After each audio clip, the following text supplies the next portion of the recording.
வணக்கம், வணக்கம் அருண் தமிழ் உறவுகளே! எப்படி இருக்கீங்க? ஸோ நாமினேஷன் வந்து தப்பிய பார்வதி. 7 பேர் 8 பேர்லருந்து 7 பேர் நாமினேஷனுக்கு வந்திருக்காங்க. ஸோ அதை பற்றி உங்களுடைய கருத்து என்ன? அப்படிங்கிறத சொல்லுங்க. அதேபோல வினோத் அவர்கள் முன்னிலையில் இருக்காரு. ஆச்சரியகரமா என்னன்னா, சபரி வந்து 2வது இடத்துக்கு வந்துட்டாரு ஓட்டிங்ல. கமருதீன் 3வது இடத்துக்கு போயிட்டார். 4வது இடத்துல இவங்க இருக்காங்க. அ சாண்ட்ரா அப்படின்ருக்கு. நம்ம கிட்டத்தட்ட அந்த பார்வதிய சேர்த்து நான் மதியானம் 8 பேர் சொன்னேன் இல்லையா? அந்த ரேஷியோல தான் வோட்டிங் இருக்குங்கிறத பார்க்கும்போது சந்தோஷமா இருந்தது. ஏன்னா வியானா, எஃப்ஜே, ரம்யா வந்து கடைசியில இருப்பாங்க அப்படின்னு சொன்னா, அதே மாரி தான் இருக்குங்க. ஸோ அந்த வோட்டிங்க பார்த்துரலாமா? அதுக்கு முன்னாடி உங்களுடைய கருத்துக்கள் வரவேற்கப்படுகின்றன. அதேபோல நம்ம சேனல லைக் பண்ணுங்க, சப்போர்ட் பண்ணுங்க, சப்ஸ்கிரைப் பண்ணுங்க. உங்க நண்பர்களுக்கு மறக்காம ஷேர் பண்ணுங்க. ஸோ வினோத் அவர்கள் வந்து முதலிடத்துல இருக்காரு. கிட்டத்தட்ட 31.1% 18,594 ஓட்டு வாங்கியிருக்காரு. நாளைக்கு காலைல 50,000 ஓட்டு வந்துரும் அவருக்கு. இந்த முறை கண்டிப்பா 2.5 3 லட்சம் ஓட்டு வாங்குவாரு அப்படின்னு எனக்கு தோணுது. ஏன்னா 7 பேர் தான் இருக்காங்க. அதனால கண்டிப்பா அவருக்கு ஓட்டு இன்கிரீஸ் ஆகுறதுக்கு வாய்ப்பு இருக்கு. ஸோ சபரி 2வது இடத்துல இருக்காரு. 18.79% 11,211 ஓட்டு வாங்கி 2வது இடத்துல இருக்காரு. 3ஆம் இடத்துல கேம்ருதீன் 17.25% 10,311 ஓட்டு வாங்கியிருக்காரு.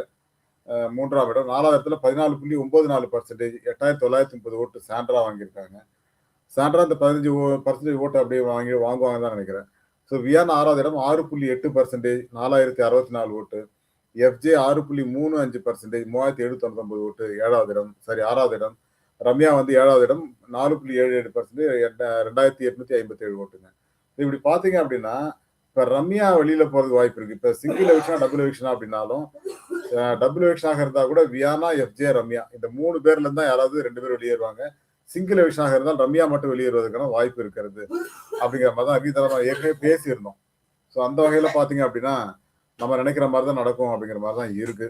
ஸோ ரம்யாவுக்கு வந்து ஓட்டு மிக குறைவாக இருக்கிறது. ஏன்னா ரம்யாவுக்கு பாயாசம் கண்டிப்பா போட்டுருவாங்க அப்படின்னு தான் தோணுது. ஸோ இதை பற்றி உங்களுடைய கருத்து என்ன அப்படிங்கிறதையும் சொல்லுங்க. அதேபோல எஃப்ஜே எஃப்ஜே வந்து 3,799 ஓட்டுல இருக்காரு 6வது இடத்துல. ஆனா எஃப்ஜே கூட அனுப்பிச்சிடலாம். டபுள் எவிக்ஷனா போட்டு அனுப்பிச்சு விட்டுறலாம். என்ன பண்ண போறாங்க? இந்த வாரம் ஏதோ கோர்ட் டாஸ்க்குங்கிறாங்க. ஏஞ்சல்ஸ் அண்ட் டெமான்ஸ்ங்கிறாங்க. ஸோ நாளைக்கு காலைல தெரிஞ்சிடும் எப்படி இருந்தாலும். ஸோ அதை பார்க்கலாம். அதை பத்தி கண்டிப்பா பேசுவோம். ஸோ எஃப்ஜே இருந்தா இந்த வாரம் ஓகே. பட் அடுத்த வாரம் அதை தூக்கிருங்க அப்படின்ற மாதிரி தான் நமக்கு தோணுது. உங்களுக்கு என்ன தோணுது அப்படிங்கிறதையும் சொல்லுங்க. அதே போல் நம்ம சேனலோட வெப்சைட் போட்டிருக்கேன். அதுல ஓட்டிங் வந்து அதுல பார்த்துங்க. dcvlog.in okay. அதுக்கப்புறம் நம்ம சேனலை லைக் பண்ணிக்கோங்க, சப்போர்ட் பண்ணுங்க, சப்ஸ்கிரைப் பண்ணிக்கோங்க மறக்காம. ஓகே. ஸோ வியானா வந்து 4,064 ஓட்டுல 5ஆம் இடத்துல இருக்காங்க. பட் ஓரளவுக்கு இந்த வாரம் எப்படி காப்பாற்றப்படுவார்னு நினைக்கிறேன். எஃப்ஜேவும் ரம்யாவையும் அமுச்சு விட்டுறலாம் என்ன கேட்டீங்கன்னா. ஏன்னா எஃப்ஜேவும் ரம்யாவும் பெருசாலாம் ஒன்றும் பண்ண மாட்டாங்க அப்படின்றது தான் எனக்கு தோணுது. அதனால அவங்களை அமுச்சு விட்டுறது பெட்டர் அப்படின்னு தோணுது. நீங்க என்ன நினைக்கிறீங்க அப்படிங்கிறதையும் சொல்லுங்க. அதே போல 4ஆம் இடத்தில் சாண்ட்ரா. நான் சொன்னதான். அதாவது வினோத், பார்வதி, சபரி, கம்ருதீன், சாண்ட்ரான்னு இருப்பாங்கன்னு சொன்னேன். அதே மாதிரி லிஸ்ட் வந்துருக்குங்க. சபரிக்கு ஓட்டு அதிகமா இருக்குது. கனியோட ஓட்டு எல்லாம் வந்திருக்கும். அப்படி விக்கல்ஸோட ஓட்டு எல்லாம் வந்திருக்கும் அப்படிங்கிற மாதிரி இருக்கு. இதை பற்றி நீங்க என்ன நினைக்கிறீங்க அப்படிங்கறது சொல்லுங்க. 4வது இடத்துல 8,900 ஓட்டுல சாண்ட்ரா இருக்காங்க. சாண்ட்ரா வந்து இந்த வாரம் வெளில போக மாட்டாங்க அப்படிங்கிறது நிச்சயம். அவங்களுக்கு பணம் தேவைப்படுது அப்படின்லாம் புலம்பிட்டு இருந்தாங்க. பட் அது ஒரு பக்கம். ஆனா சாண்ட்ராவுக்கு வந்து இன்னொரு முக்கியமான விஷயம் என்ன அப்படின்னா, ஓட்டிங் அடிப்படையில அவங்க வந்து இருக்கணுங்கிறதுக்காக தான் ஒரு பிரச்சனை எடுத்திருக்காங்க. அதனால அவங்க கடைசி வாரம் வரை கொண்டு போயிருவாங்கங்கிற மாதிரி இருக்கு. பார்க்கலாம். அதே போல கேம்ருதீன் வந்து 17.25% 10,311 ஓட்டுல இருக்காரு. கமருதீன் இன்னைக்கு தான் ஆதிரையோடையும் அரோராவோடையும் சண்டை போட்டாரு. பட் அது முக்கியம் கிடையாது. ஆனா அதை தாண்டி நம்ம யோசிக்கிற சில விஷயங்களை யோசிச்சு பார்த்தீங்க அப்படின்னா, கம்ருதீன் வந்து வினோதோட ஓட்டு வரணும். ஆனா வினோத்தே வந்திருக்கிறதுனால அவர் மிக குறைவா தான் வந்திருக்கு. அதனால தான் 3வது இடத்துல இருக்காரு. 2வது இடத்துக்கு வர முடியல. பட் கம்ருதீன் அரோராவோடையும் ஆதிரியோட சண்டை போறதுல நியாயம் இருந்ததான்னு கேட்டா கொஞ்சம் நியாயம் இருந்தது. ஆனா சில விஷயங்கள்ல மரியாதை இல்லாமலாம் பேசுறாரு. அது வந்து சரியில்ல. அதே போல வெளியில இருந்து எவிக்ட் ஆனவங்க எல்லாம் திரும்ப உள்ள வராங்க. இவங்க எல்லாம் ஏன் அனுப்புறீங்க? பிக் பாஸே கேள்வி கேட்கிறாரு. ஸோ அதுவுமே அவருக்கு நெகட்டிவா அமையும் அப்படின்னு சொல்லி ஏகப்பட்ட மைனஸ் பாயிண்ட்ஸ் இருக்குங்க. ஸோ அதன் அடிப்படையில பாத்தீங்க அப்படின்னா கேம்ருதீனுக்கு அந்த 3ஆம் இடம் 4ஆம் இடமா மாறுறது கூட வாய்ப்பு இருக்குங்கிறாங்க. பொறுத்து இருந்து பார்க்கலாம். ஏன்னா 2% தான் இவங்களுக்கும் சாண்ட்ராக்கும் அவருக்கும். அதனால என்னன்னா நடக்கலாம் அப்படின்னு சொல்லி சொல்றாங்க. சபரி 11,230 2வது இடம். சபரியை பொறுத்த வரைக்கும் ஓரளவுக்கு நல்லா பண்ணியிருக்காரு போன வாரம். பட் அது எந்த அளவுக்கு ஹெல்ப் பண்ணும் அப்படிங்கிறது தெரியாது. பட் இப்பவும் கூட பிக் பாஸ் கூப்பிட்டு வார்ன் பண்ணாரு மதியானம் லைவ்ல. நான் வந்து நல்லா பண்றேன். நான் வந்து இப்படி இறங்கி அடிக்கிறேன் பாருங்க, இப்படி பண்றேன் பாருங்க அப்படின்னு சொல்லி அவர் பிக் பாஸ் அவருக்கு நிறைய அட்வைஸ் எல்லாம் கொடுத்தாரு.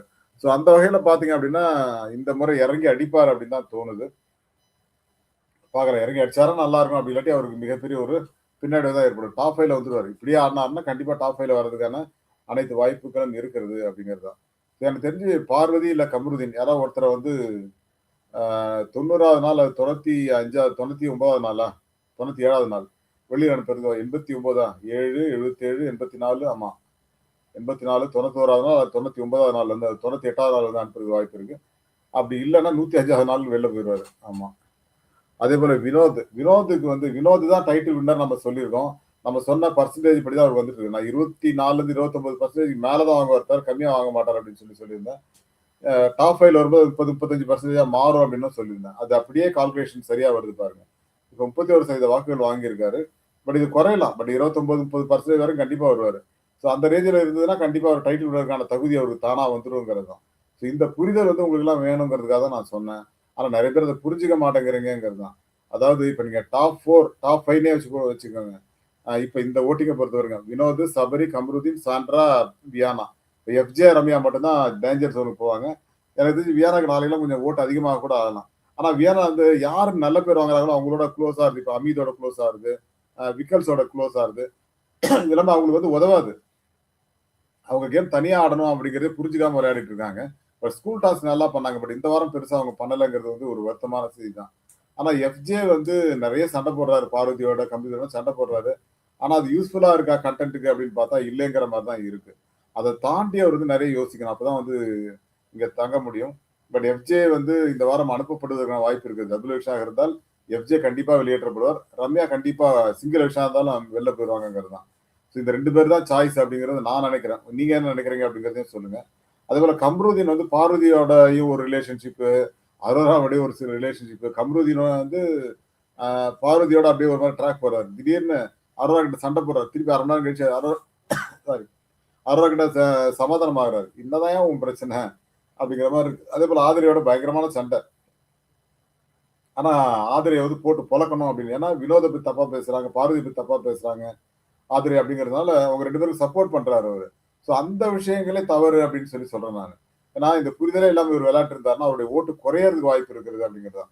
நீங்க கேம்ல அடிச்சு விளையாடலாம் தப்பு கிடையாது. வினோத் கூட அடிச்சு விளையாடலாம்.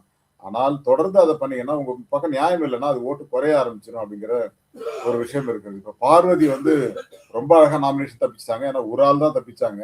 ஒரே ஒரு ஓட்டு தான் யாரோ ஒருத்தர் ரம்யா போட்டாங்களா, யார் போட்டாங்கன்னு தெரியல. ரம்யா என் இது பாதிச்சதுன்னு ரம்யா தான் போட்டாங்க. ரம்யா தான் ஒரு ஓட்டு போட்டாங்க. வேற யாரும் ஓட்டு போடல. இன்னொருத்தர் நாமினேஷனுக்கு போட்டிருந்தாங்கன்னா சூப்பரா இருந்திருக்கும். பார்வதி வந்திருப்பாங்க. அட்டகாசமா இருந்திருக்கும். பட் அவ்வளவுதான். வேற என்ன பண்றது? கிட்டத்தட்ட 3ல் 1 பங்கு ஓட்ட வினோத் வாங்குறாரு.